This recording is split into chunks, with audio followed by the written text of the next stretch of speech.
Supreme court ने फौजी अदालतों को महफूज शुदा फैसले सुनाने की मशरूत इजाज़त दे दी है।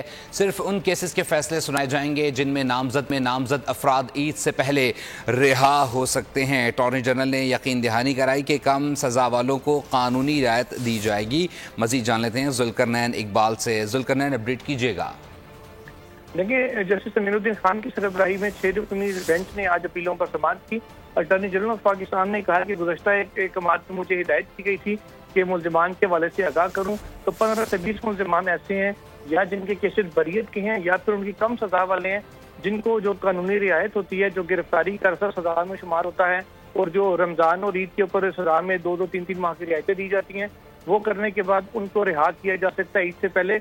लेकिन इसके लिए जरूरी होगा कि सबसे पहले अदालत अपने हुक्म इम्तना में तरमीम करे और उसको मॉडिफाई इस अंदाज में करे कि फैसले सुनाने की इजाजत दी जाए। उसके बाद आर्मी चीफ सजा की तौसीक करें। तौसीक करने के बाद उनको जो कानूनी रियायतें वो मिल सकती हैं। इस पर अदालत ने गौर खोज के बाद जो दूसरी साइड के वकला थे उनको भी इतमाद में लिया और अदालत ने अपने हुक्म इम्तना में तरमीम करते हुए अब करार दिया है कि उन मुकदमात में जहाँ सजाएं कम हैं उनमें फौजी अदालतें फैसले सुना दें और जो मुल्जिमान है उनको कानूनी अमल मुकम्मल करने के बाद 30 से 3-4 दिन पहले तक रिहा कर दिया जाएगा।